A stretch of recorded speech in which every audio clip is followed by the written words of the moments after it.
Ils sont beaux, ils sont magnifiques. Les candidats, bien sûr, mais je parlais aussi des thèmes du 4 à la suite avec lesquels on va jouer maintenant. Regardez, on va jouer avec les comédies britanniques. Amant et maîtresse en littérature. Discipline ayant disparu des Jeux Olympiques. Pas mal, ça. Dernier thème, mystère. C'est mystère. Olivier, je suis sûr qu'il y a plusieurs choses qui vous plaisent, là. Oui. Je vais tenter les comédies britanniques. Olivier, c'est parti.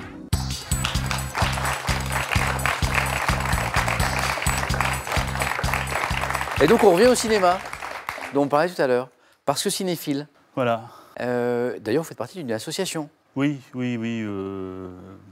Derrière l'écran. Elle est derrière l'écran, oui, à Louviers, pardon, j'avais oublié le titre de l'association. Et alors, que fait derrière l'écran? Qu'est-ce que propose l'association? Elle propose des films d'arrêt d'essai dans une salle et à un prix modique. 5 € le ticket d'entrée. Vous participez du choix des films? Non. Il y a un comité directeur et j'en fais pas partie. Donc, et le cinéma que vous aimez? c'est un peu tout. Il n'y a pas de... Un film? La mort aux trousses. La mort aux trousses. Celui-là, je pourrais le voir 25 fois, 30 fois. Même si je connais chaque scène, chaque plan par cœur, mais bon... mais je comprends. Et les comédies britanniques? On verra. On va voir. On va voir. Olivier, belle qualification à l'instant. Essai à transformer. Maintenant avec le 4 à la suite. On y va? Top. En 2000, quelle comédie dramatique raconte la passion d'un jeune garçon pour la danse dans une ville minière de l'Angleterre? Billy Elliot. En 75, dans quel film des Monty Python, des chevaliers chevauchent-ils de fantomatiques montures dans un bruitage de noix de coco? Sacré Graal. En 2012, dans quelle comédie des retraités britanniques partent-ils s'établir en Inde dans ce qu'ils croient être un hôtel de luxe à prix cassé?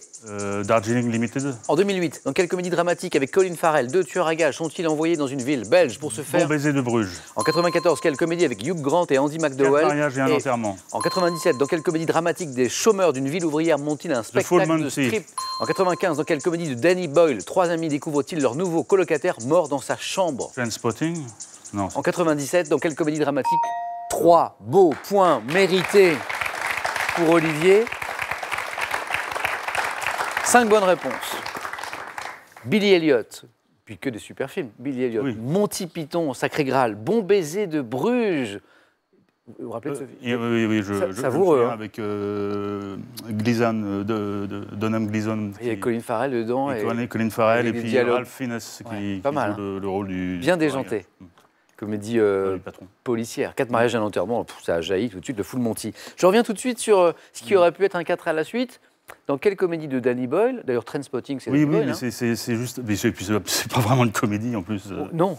3 amis découvrent-ils leur nouveau colocataire mort dans sa chambre? C'est Petit meurtre entre amis. Voilà. Et puis, la comédie où des retraités britanniques partent s'établir en Inde dans ce qu'ils croient être un hôtel de luxe, puis en fait, pas tout à fait. Indian Palace. Indian Palace. Bravo, Olivier, pour ces 3 points. Félicitations. Bah si, quand même. Merci.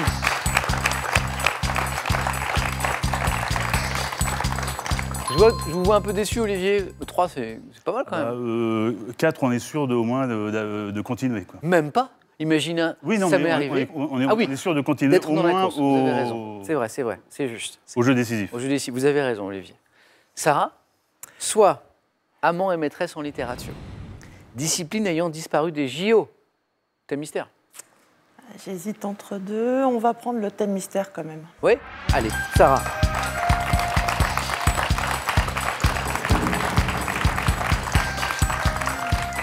Avec quel autre thème hésitez-vous? Amant et maîtresse en littérature. En littérature. Et la dinde? La dinde? La dinde. La dinde dans tous ses états, c'est le thème. Allons-y. Allons-y. La dinde. Juste avant, un mot de votre métier, parce que je suis curieux des métiers et ce que ça recouvre. Douanière opératrice. c'est ça? Opératrice radio, oui. Oui, alors donc vous travaillez aux douanes Voilà. et dans un service en particulier? Je suis, oui, dans un service, un centre opérationnel où comment dire, toutes les unités qui sont sur le terrain nous appellent pour avoir des renseignements sur les gens qu'ils contrôlent, ou les marchandises, enfin bref. Et vous faites des recherches Voilà, et puis le cas échéant, quand il y a des événements un peu plus graves, on va dire, c'est nous qui les appelons pour mise en sécurité, sécurisation du dispositif. Très bien. Merci Sarah pour l'explication. Donc on va aller se promener au pays de la dinde. La dinde dans tous ses états. Important d'écouter chaque mot de la question. Il y a toujours je le dis souvent, un mot ou un indice clé dans la question. Sarah, attention. Top, quel nom donne-t-on au petit de la dinde? Le dindonneau. À quel ordre d'oiseaux omnivores aux formes lourdes la dinde appartient? Quel gastronome français, auteur de la physiologie du goût, décrivait son goût pour la dinde en se proclamant dindonophile? Gastronome français, physiologie du goût. Je sais non. plus. Dans quel recueil de portraits d'animaux Jules Renard décrit-il la dinde se pavanant au milieu de la cour comme si elle vivait sous l'Ancien Régime? En gastronomie, quelle fine tranche de viande blanche pouvant être préparée à la milanaise? Quelle région française couvrant la majeure partie de la Dordogne était renommée au XVIIIe pour ses... Alors qu'en français on lui a donné le nom de poule d'Inde, à quel pays d'Asie mineure son nom anglais fait-il référence? Je passe, je sais pas. En fait, c'est la Turquie. Ah oui, et en anglais, se dit Turquie. Exactement, d'Inde se dit Turquie en anglais. Bien vu. Ça s'est plutôt bien passé. Ce thème qui peut surprendre, ça a très bien commencé, 2 points d'entrée. Dindono, 1 point, gallinacé, l'ordre auquel appartient la dinde, et l'escalope, également une bonne réponse. La région française, renommée au XVIIIe pour ses dindes expédiées Olivier. Le Périgord. Dans toute la France, bravo, c'est le Périgord. Dans quel recueil de portraits d'animaux Jules Renard décrit la dinde se pavanant au milieu de la cour comme si elle vivait sous l'Ancien Régime? Conte de Mamerlois, c'est pas ça? Non, c'est Histoire naturelle. Histoire naturelle. Et puis, ce gastronome français, auteur de la physiologie du goût que nous cherchons, Olivier, c'est Brillat-Savarin. Le fameux Brillat-Savarin. Pas mal, Sarah, sur ce thème un peu surprenant. 2 points. Merci. Oui, la physiologie du goût, c'est Brillat-Savarin. Alors, Clément, je me demande toujours, c'est une question que j'aime poser à celui qui joue en 3e position, en 4 à la suite. Est-ce qu'on vous a laissé le thème que vous souhaitiez? J'avais pas de thème favori. Donc, alors il nous reste donc amant et maîtresse en littérature, Sarah a hésité avec ce thème, ou les disciplines qui ont disparu des Jeux Olympiques. Je vais choisir les disciplines ayant disparu aux Jeux Olympiques. Clément, venez avec moi.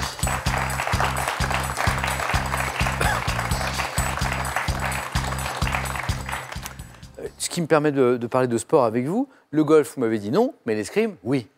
10 ans d'escrime et des compétitions. Fleurettiste, vous m'avez dit, hein, dans un club, peut-être le même club. L'US Créteil. D'accord, oui, qui est un très très bon club. Ouais. Et vous avez fait un peu des performances, quelques compétitions J'ai fait des compétitions nationales et internationales, mais sans performance quand même. particulière.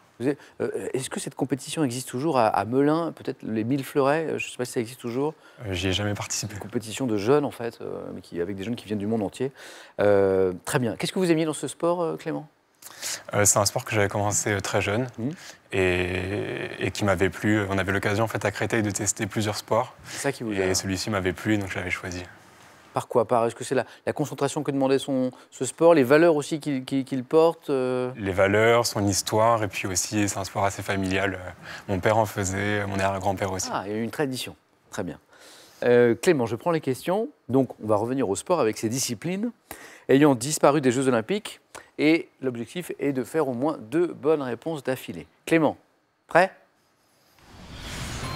En garde, comme on dit. Attention. Top. Dans quel sport équestre le dernier titre olympique de l'histoire a-t-il été remporté en 1936 par une équipe de 4 cavaliers argentins? Dans quel sport de force, qui a été discipline olympique de 1900 à 1920, 2 équipes placées de chaque côté d'une ligne s'opposaient-elles? Le tir à la corde. Quel jeu de balle anglais, très populaire dans les pays du Commonwealth, n'est apparu qu'une seule fois au JO en 1900? Le polo. Quelle forme de saut, pratiquée aussi bien pour le saut en hauteur que pour la longueur et le triple saut, a constitué une épreuve olympique jusqu'en 1912? Je passe. En 1900, quel sport pouvant se pratiquer avec un schistera connaît son unique apparition au programme officiel des JO? Le rugby. Quel ancien sport de raquette, dont les règles ont été codifiées au XVIe siècle, a été discipline olympique lors des Jeux de Londres en 1908? Donc c'était souvent des anciens sports. Ici, c'était le jeu de paume, par exemple. 1 point pour Clément. Ah, ce ne sera pas assez. Le tir à la corde.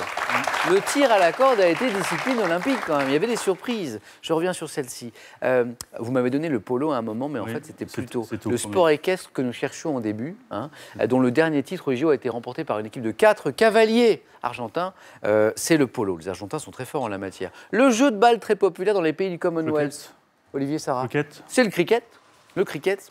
Alors ça, c'est bizarre. Écoutez bien. Quelle forme de saut, pratiquée aussi bien pour le saut en hauteur que pour la longueur et le triple saut, a constitué une épreuve olympique jusqu'en 1912, c'est le saut sans élan. Le saut sans élan. Ouais. Donc on était au bord, on sautait sans élan. Voilà. Puis en 1912, ça s'est arrêté. En 1900, quel sport pouvant se pratiquer? Alors, le mot important, c'était avec un chistera. Chistera, on joue à la pelote basque. Ouais. Mais je crois qu'au rugby, on peut faire une passe qui s'appelle la chistera. Hein, Sarah, c'est ça, c'est une passe dans le dos. Un grand merci Clément. Merci beaucoup. Merci. Un point pour Clément.